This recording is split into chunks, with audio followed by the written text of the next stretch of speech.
people like, ooh, you made it. You know, that's like surviving something that a lot of people didn't survive.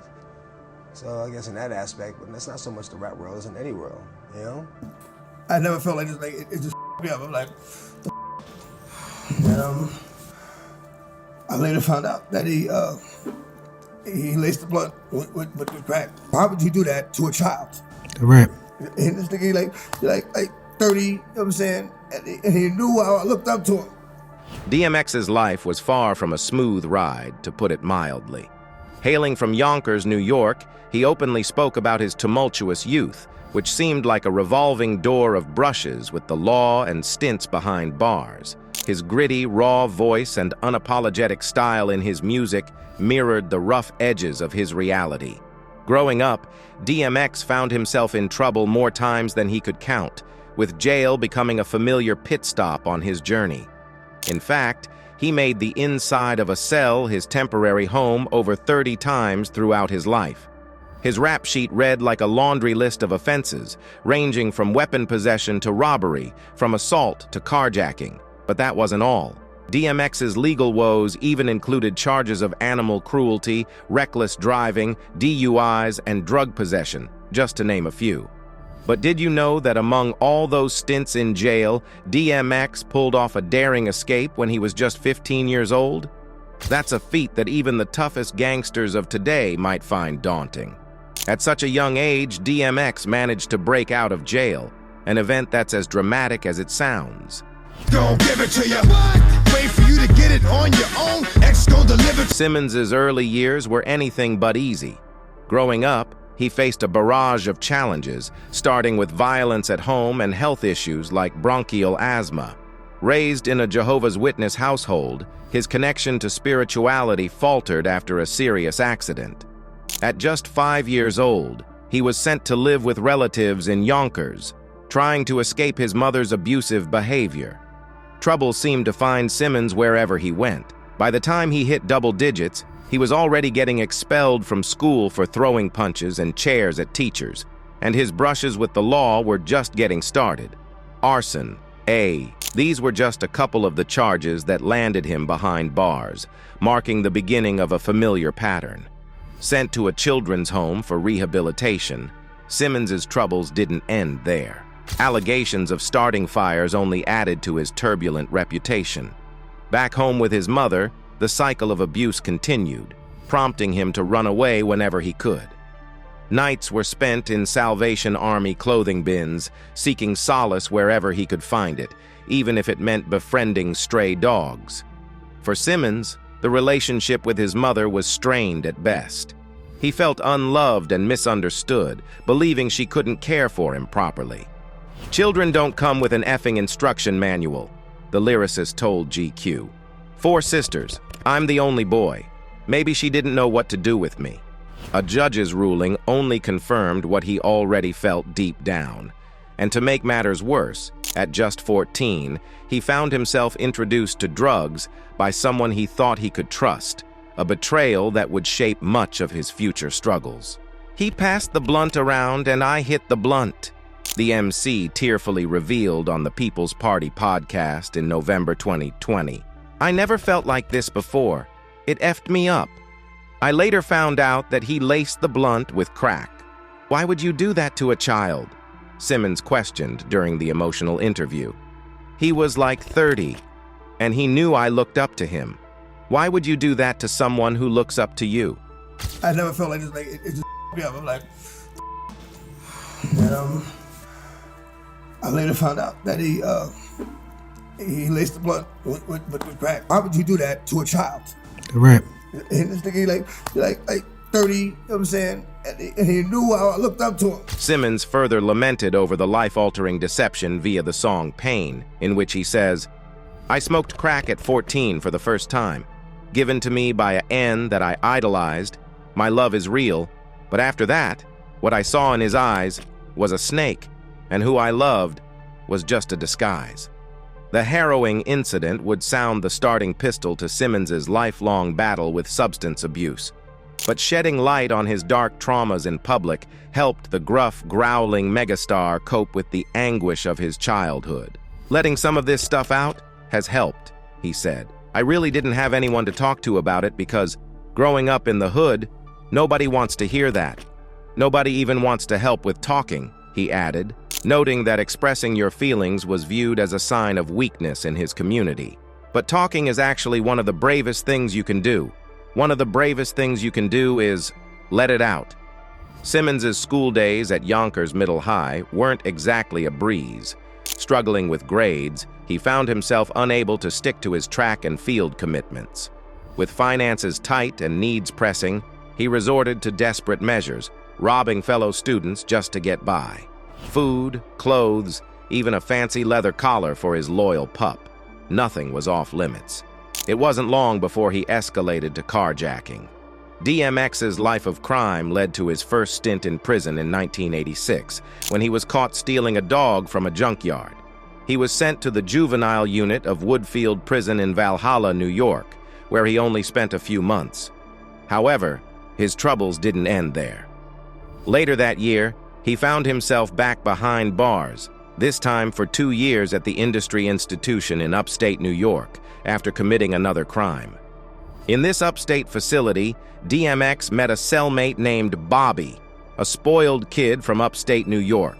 Despite their different backgrounds, they quickly became friends, and it didn't take long for them to spot a chance to escape. Their plan involved slipping out of a rec room window and making a run for it through an unfenced area of the prison. The security at this prison was notably lax, partly because it was isolated with no nearby towns, which made the idea of escaping seem easy. The real challenge was surviving once they were out in the wild, but DMX and Bobby were too desperate to care about that. They made their break for freedom.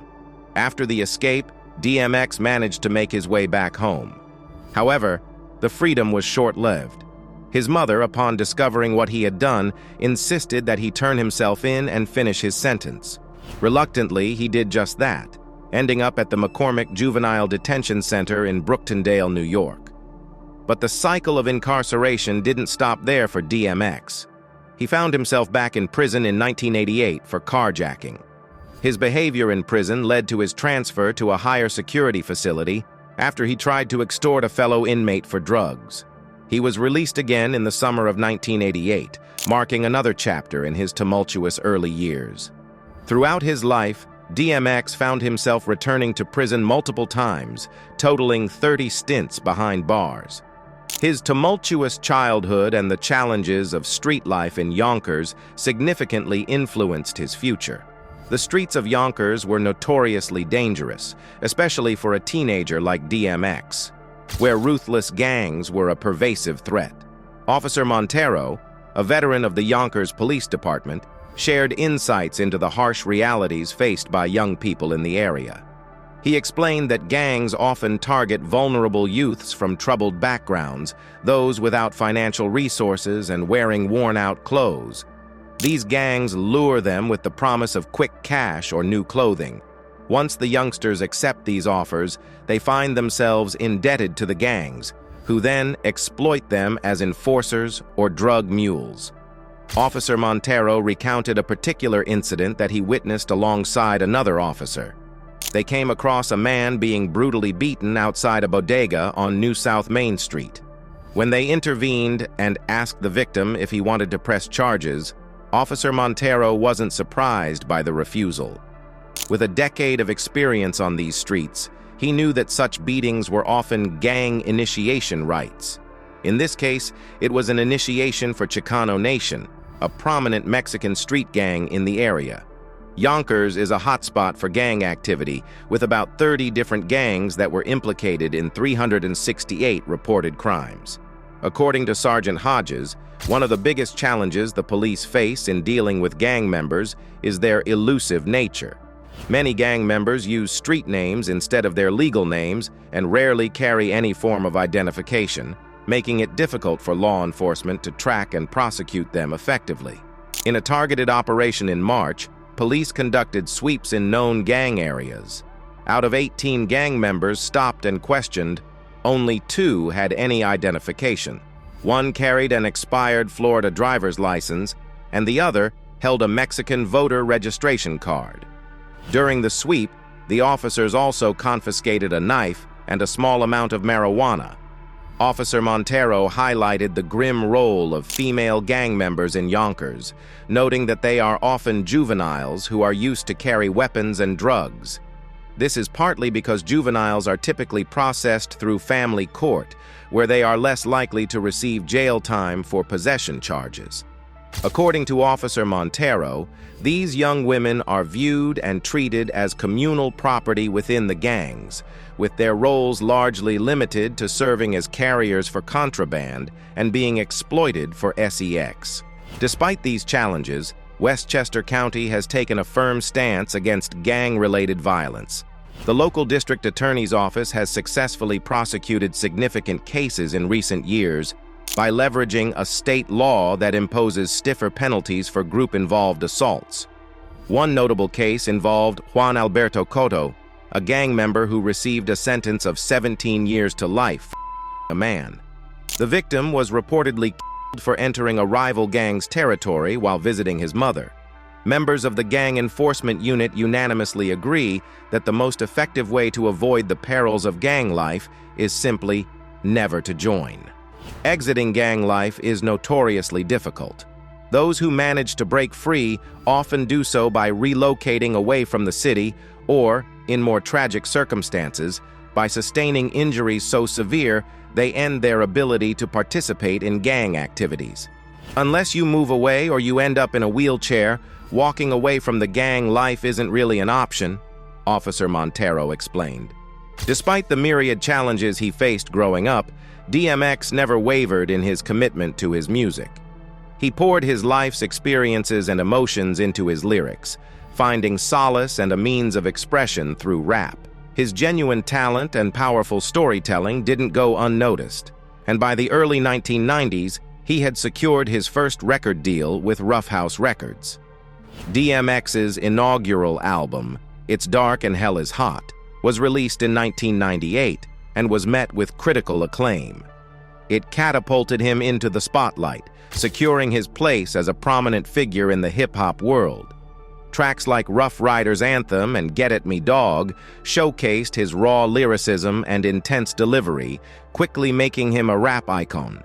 DMX achieved a remarkable milestone by becoming the only rapper at the time to have his first two albums debut at #1 on the Billboard 200 within a single year, only 7 months apart, a feat previously held by Tupac Shakur.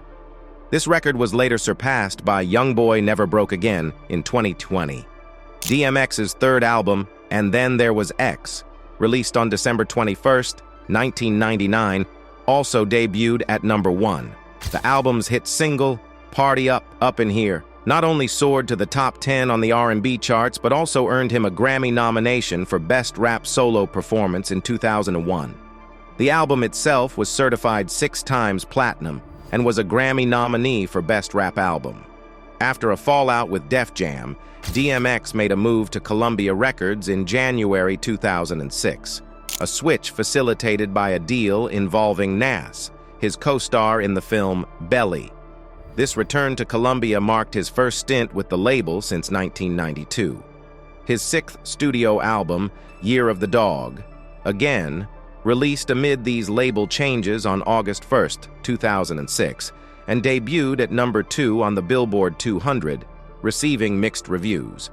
In 2008, Def Jam released The Definition of X, The Pick of the Litter, a compilation of his greatest hits, and in 2011, they released The Best of DMX, which included popular tracks like Where the Hood At and X Gon' Give It to Ya. Despite his significant success in the music industry, DMX continued to face financial difficulties. By 2009, he had attempted to declare bankruptcy 3 times, claiming he was virtually broke with minimal assets. His financial woes culminated in July 2017, when he was charged with 14 counts of tax fraud for failing to file his income tax returns from 2010 to 2015, a period during which he earned over $2 million. Ultimately, DMX was unable to avoid repercussions from the IRS, leading to a 1-year prison sentence for tax evasion and an order to pay $2.29 million in restitution. In addition to his legal and financial struggles with tax evasion, DMX faced significant challenges in his personal life, particularly in managing child support payments. He was a father to 17 children from 11 different women, which added to his financial burdens. Throughout his life, DMX struggled with substance abuse, which led him to enter drug rehabilitation centers multiple times, including notable stints in 2002, 2017, and 2019, the latter resulting in the cancellation of several concerts. A particularly alarming incident occurred on February 10, 2016, when DMX was found unresponsive in the parking lot of a Ramada Inn in Yonkers, New York. Emergency responders were able to resuscitate him using Narcan, an opioid reversal drug, to which he quickly responded and regained semi-consciousness. While a witness reported seeing him ingest a powdered substance prior to his collapse, no illegal substances were found on the scene. DMX later claimed the incident was the result of an asthma attack. Tragically, on April 2, 2021, DMX was rushed to White Plains Hospital after suffering a heart attack at his home, which was suspected to be the result of a drug overdose. His condition quickly deteriorated, and despite the efforts of medical staff, he suffered from cerebral hypoxia, an inadequate supply of oxygen to the brain, after paramedics attempted resuscitation for 30 minutes. According to his former manager, Nakia Walker, DMX was left in a vegetative state, suffering from lung and brain failure with no brain activity. His current manager, Steve Rifkind, noted that DMX was comatose and undergoing tests to assess his brain function to help his family make informed decisions about his care. On the morning of April 9, 2021, DMX's condition worsened as he lost function in several vital organs, including his liver, kidneys, and lungs. He passed away shortly after at the age of 50. Later, the Westchester County Medical Examiner's Office confirmed that the cause of death was a cocaine-induced heart attack. DMX's legacy in the hip-hop industry remains profound. He is celebrated as a legend whose raw and passionate music helped define the genre in the 2000s. Known for his impactful lyrics and dynamic presence, DMX left an indelible mark on music and culture. Despite his troubled past and the personal demons he battled, his influence persists, making him one of the most significant and influential figures in the history of hip-hop. His life story, marked by both significant triumphs and devastating struggles, continues to resonate with fans and serves as a poignant reminder of the complexities of fame and vulnerability. That's it for today. Until next time, bye.